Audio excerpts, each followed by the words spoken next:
প্রথম বছর হয়ে গেছে, এখন তো আচ্ছা। দ্বিতীয় বছরে পা রেখে ফেলেছি। আমি চাই আমি কম কাজ করব, ওকে। কিন্তু আমি মানসম্পন্ন কাজ করব। আমার ওখানে ক্যারেক্টারটা ছিল, মানে আমি ঝাড়ু দেই আর কি, ঝাড়ুদার। কিরকম জানি আমার মাইন্ডে এটা আমাদের ফিক্স যে আসলে গ্রামের ক্যারেক্টার বা এরকম ক্যারেক্টার গুলো আসলে শ্যামবর্ণ হয় বা কালো হয়। নতুন ভার্চারি কোকোট এর এপিএইচ প্রযুক্তি ঘরের বাতাস থেকে কার্বন ডাই অক্সাইড ও মিথেনের মতো বিষাক্ত সব গ্যাস শোষণ করে আর ঘরের বাতাসকে করে তোলে সুস্থ ও নিরাপদ। ভার্চারি কোকোট, ঘরের বাতাস সুস্থ হোক। এই যে সদ্য ঈদ গেল, পহেলা বৈশাখ গেল এবং বিয়ের পর প্রথম ঈদ বৈশাখ। না, আমার বিয়ে হয়েছে গত বছর ফেব্রুয়ারিতে।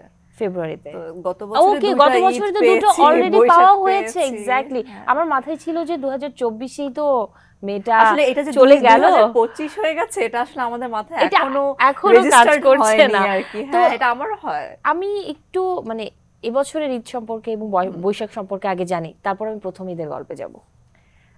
এখন তো প্রথমের আমেজেই আছো, তাই না? না, নট রিয়েলি। প্রথম বছর হয়ে গেছে, এখন তো দ্বিতীয় বছরে পা রেখে ফেলেছি। এবারের ঈদে আমার কাজ এসেছে বেশ কয়েকটা। আমি ইউজুয়ালি তো বেশি কাজ করি না এবং আমি খুব বেশি স্ক্রিনে থাকতেও চাই না। দিস জাস্ট মাই চয়েস, বা আমি চাই এভাবে আমার ক্যারিয়ার পারসিউ করতে। স্পর্শিয়া কতটা চতুর বা বুদ্ধিমতী নারী, সে আগেই, আমি প্রশ্ন করার আগে উত্তরটা দিয়ে দিল। কারণ দর্শকদের এটা জানার ইচ্ছা আছে যে স্পর্শিয়াকে কেন সবসময় মানে কন্টিনিউ পায় না কাজে। কারণ এটা আমি চাই না, মানে আমি চাই যে আমি অনেক কাজ করতে চাই না। আমি চাই আমি কম কাজ করব, কিন্তু আমি মানসম্পন্ন কাজ করব। আমি 10টা কাজের জায়গায় 2টা কাজ করব, কিন্তু সেই 2টা কাজ যেন 10টা কাজের সমান হয়। সো আমি এভাবে আর কি চিন্তা করি, বা এইভাবে আমি আমার ক্যারিয়ারকে গুছিয়েছি বা ডিসিশন নিয়েছি। এবং আমরা কিন্তু এবার ঈদে অনেকগুলা কাজ, বেশ কটা কাজ দেখেছি, তার মধ্যে একটা সিনে ড্রামা টাইপের একটা কাজ। ওটাকে আমরা নামই দিয়েছি সিনে ড্রামা, বিকজ আমরা আসলে ওটা বানিয়েছি পায়েল, পায়েলটাকে আমরা বানিয়েছি হচ্ছে কি, বা ডিরেক্টর বানিয়েছে সিনেমা ফরম্যাটে, কিন্তু আমরা এটাকে রিলিজ করেছি ড্রামাতে, মানে ড্রামা হিসেবে। তো আমরা এটা একটা নাম দিয়েছি যে সিনে drama, like it's a cinematic drama. এবং পায়েলের রেসপন্স খুব ভালো। হ্যাঁ, এটা যে অনেকগুলো কাজ থাকে না যে একদিনে 2 দিনে মিলিয়ন ভিউজ হয়ে যায়, তারপরে আবার দেখা যায় মানুষ ভুলেও যায় কাজগুলো।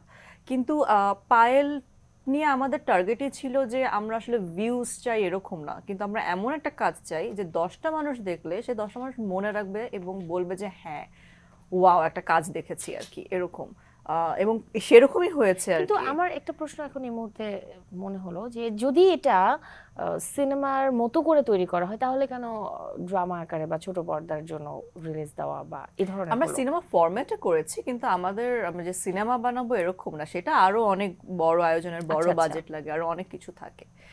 কিন্তু ডিরেক্টরের ইচ্ছা ছিল, এবং আমাদের পুরো টিমই আর কি, আমরা তো টিম ওয়ার্ক করেই আসলে। এবং যারা দেখেছে তারা কিন্তু এটা একটু অন্যরকম সবাই বলেছে যে, মানে আমরা যেটা চেয়েছিলাম আমরা সেই রেসপন্সটাই পেয়েছি, যে মিউজিকের ক্ষেত্রে, পারফরমেন্সের ক্ষেত্রে, পরিচালকের পরিচালনার ক্ষেত্রে, এবং প্রত্যেকটা প্রোডাকশনই তো আসলে একটা টিম ওয়ার্ক। সো আমাদের পায়েলের প্রত্যেকটা টিম মেম্বার তাদের 100% দিয়ে পায়েলটা বানিয়েছে আর কি। এবং আমার জায়গা থেকে আমি চেষ্টা করেছি আমার 100% দিয়ে পারফর্ম করতে অ্যাজ আ পারফর্মার। এবং থ্যাংক ইউ অডিয়েন্স যে আপনাদের পছন্দ হয়েছে, ভালো লেগেছে। আচ্ছা, যারা দেখেছে তো দেখেছে, বাট আজকে যারা এই প্রোগ্রামটা দেখছে তারা অবশ্যই দেখবেন পায়েল, অবশ্যই দেখবে পায়েল। ইউটিউবে আর্ক ফিল্মসে আছে, আমার সামনে যখন বসেই আছে স্পর্শিয়া নিজেই, তো পায়েলের চরিত্রের একটা ডায়লগ একটু শুনতে পারি না? পারি তো? না, আসলে আমার ডায়লগস আমরা মনে এখন মুখস্থ নাই আসলে আমার। এবং আমার ওখানে ক্যারেক্টারটা ছিল, মানে আমি ঝাড়ু দেই আর কি, ঝাড়ুদার। তো আমরা মানে ওই ক্যারেক্টারটা তো আসলে আমি না, কিন্তু ওই ক্যারেক্টারটা আমি যখন পারফর্ম করি, আমি তখন ওই সময়ের জন্য ক্যারেক্টারটা ধারণ করেছি। তো তখন ওইভাবে কথা বলা, ডায়লগগুলো ওইভাবে ডেলিভার করা, বা ওয়ার্ড চুজিং গুলো ওইভাবে করা, যে যারা রাস্তায় ঝাড়ু দেয় তারা কি কোন ওয়ার্ডে কথা বলে। ওইটাই যদি একটু শুনি না, দুটো লাইন। খুব একটা আমার মুখস্থ তো নাই আসলে। বা ওই ধরনের কথা বললে স্পর্শে কিভাবে কথা বললো আমি বুঝতে পারলাম না যে এত সুন্দর একটা মেয়ে ওই ক্যারেক্টারটা কিভাবে ধারণ করলো। এটাই আসলে, এটা নিয়ে আমারও একটা ইয়া ছিল। আমি পরিচালককে বলেছিলাম, সাইফুল হাফিজ, আমি হাফিজকে বলেছিলাম যে আচ্ছা যেহেতু আমার একটু গায়ের রং ফেয়ার, তো আমি বলছিলাম যে আচ্ছা ফেয়ার শুধু ফেয়ার না, মাশাআল্লাহ দারুণ ফেয়ার। না আচ্ছা, তো আমি বলেছিলাম যে আচ্ছা এটা আমার মনে হয় যে শ্যামবর্ণর কেউ করলে হয়তো আরো ভালো লাগতো ক্যারেক্টারটা। তো পরে আমরা দেখেছি যে না আসলে এটা আমাদের একটা কিরকম জানি আমার মাইন্ডে এটা আমাদের ফিক্স যে আসলে গ্রামের ক্যারেক্টার বা এরকম ক্যারেক্টারগুলো আসলে শ্যামবর্ণ হয় বা কালো হয়, বাট আসলে কিন্তু এরকম না। আপনি যদি না। দেখেন রাস্তায় কিন্তু অনেক ফেয়ার স্কিনের মেয়েরাই আমাদের বাংলাদেশে আছে, এবং তারা গ্রামে গঞ্জেও দেখবেন ফেয়ার স্কিনের মেয়েরা আছে, এবং ইভেন আমার বাসায় আমার housemate she is also fair আর কি। তো আমি বলছি না মানে এটা এটা কোনো লজিক হতে পারে না।